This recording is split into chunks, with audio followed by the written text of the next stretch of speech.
Alisimama mbele ya wakwe zake akiwa amebeba zawadi ya mikono yake mwenyewe, lakini badala ya kushukuriwa, alidhalilishwa mbele ya kila mtu.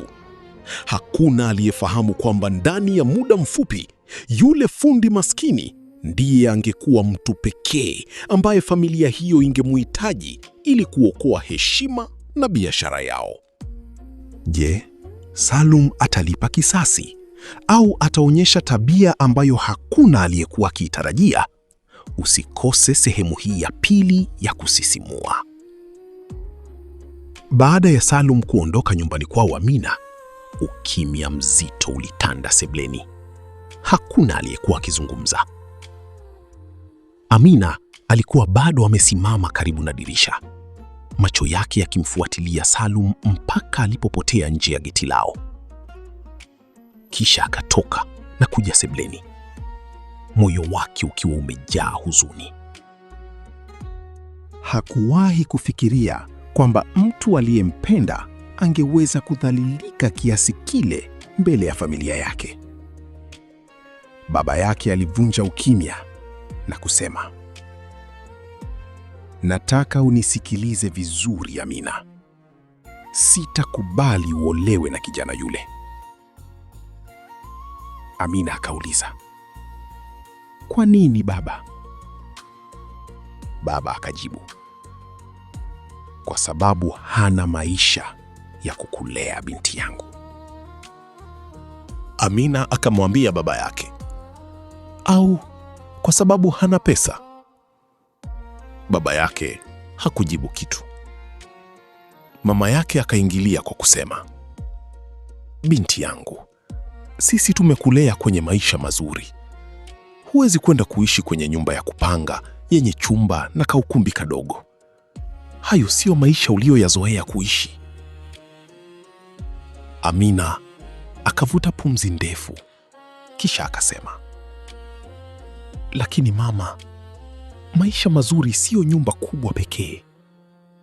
Kuna amani, heshima na upendo." Ndugu yake mkubwa aitwaye Rashidi akacheka kwa sauti, kisha akasema,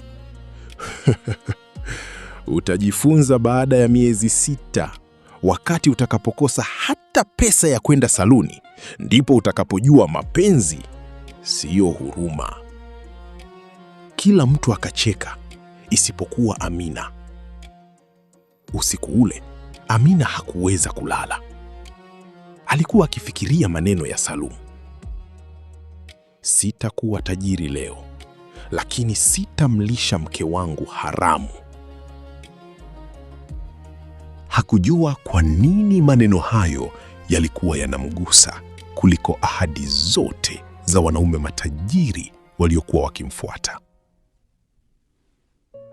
Siku iliyofuata, Amina alimfuata Salum kwenye karakana.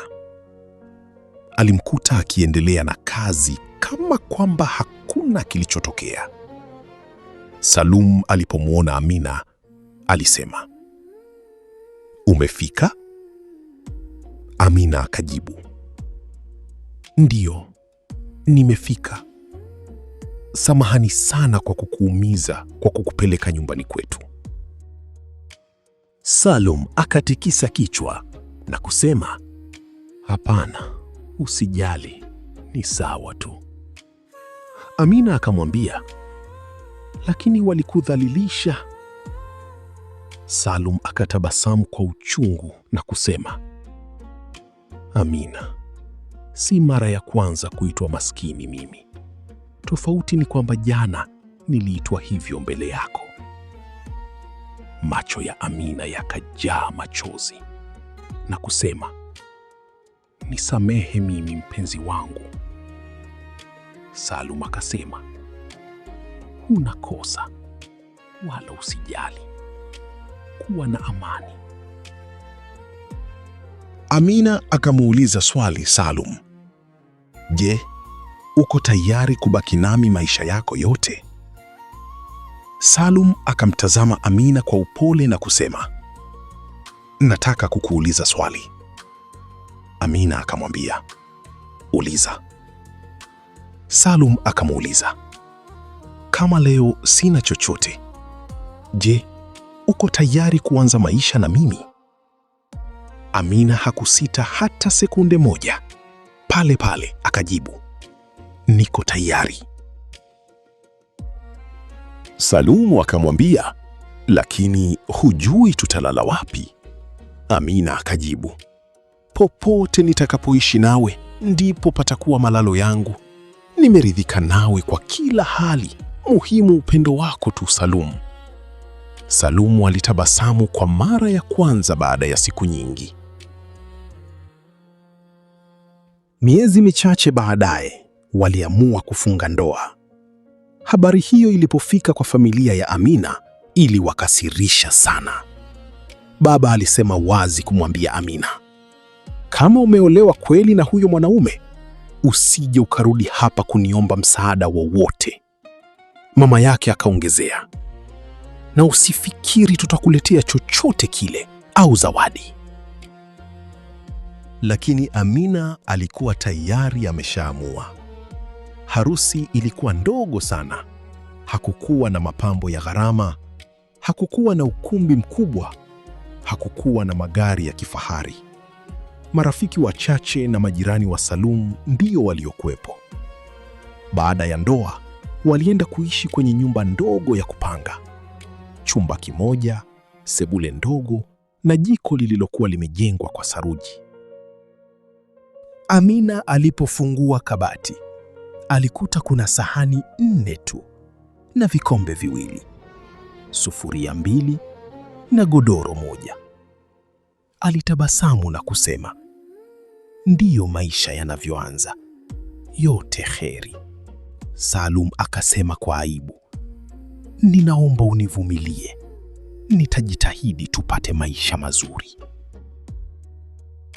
Amina akamshika mkono kwa upole na kumwambia, usiniombe msamaha kwa umaskini. Yote haya mpangaji ni Mungu. Cha muhimu ni kulinda furaha yetu, mume wangu. Wiki zilipita. Maisha hayakuwa rahisi. Kulikuwa na siku ambazo Salum alipata kazi nyingi na kulikuwa pia na siku ambazo alirudi nyumbani mikono mitupu. Lakini hakuwahi kuficha ukweli. Alikuwa akimwambia mkewe, Amina, leo sijapata kazi. Na mke hujibu, hakuna shida, ni mipango ya Mungu pia. Mume akamuuliza, tutakula nini? Amina akajibu, hata uji utatosha kwa leo. Kesho Mungu atafungua njia. Salum alishangazwa sana na mkewe. Alitegemea kupata lawama na maneno makali, lakini badala yake anasikia maneno ya kumpa moyo na kumtia nguvu. Ndipo akaanza kufanya kazi kwa bidii mara 2 zaidi. Siku moja, Amina alikutana na mama yake sokoni. Mama yake alipomuona, alimwangalia kuanzia kichwani mpaka miguuni. Kisha akasema, unaonekana umekonda sana mwanangu. Akajibu, niko vizuri mama, wala usijali. Akamuuliza, kweli? Akajibu, ndiyo. Akamuuliza tena, au huyo mume wako anakutesa kwa njaa?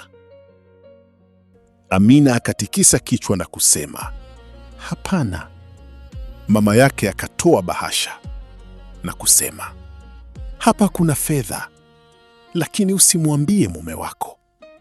Mama akatoa ile bahasha na kumpa binti yake, lakini Amina hakuzipokea, bali alisema, hapana mama, siwezi kupokea pesa yako.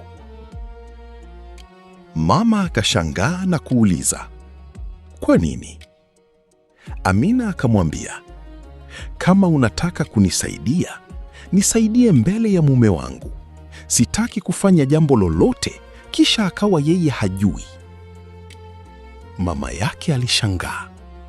Hakuwahi kuona binti yake akitetea ndoa yake kwa ujasiri kiasi kile. alirudisha pesa yake kwenye pochi na kuondoka bila ya kusema chochote.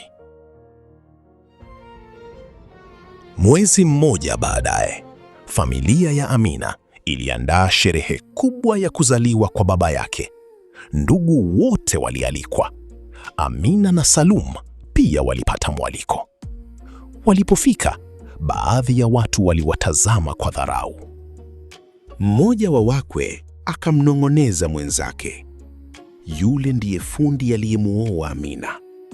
Wanasemekana bado wanaishi nyumba ya kupanga. Hata zawadi walioleta huenda ni ya bei rahisi. Maneno hayo yalimfikia Salum, lakini hakusema chochote. Alinyamaza. Baada ya chakula, kila familia ilitoa zawadi yake. Wengine walitoa televisheni kubwa, wengine jokofu, wengine fedha nyingi. Zamu ya Salumu ilipofika, alisimama akiwa ameshika kifurushi kilichofungwa vizuri. Alikifungua.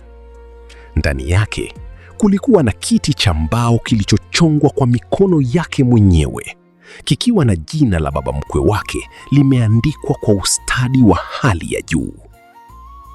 Ukumbi wote ukanyamaza. Kila mtu alikishangaa kwa uzuri wake. Lakini badala ya kushukuru, baba mkwe wake alisema kwa sauti iliyowafanya watu wote washtuke, "Hii ndiyo zawadi unayoleta kwa mfanyabiashara kama mimi?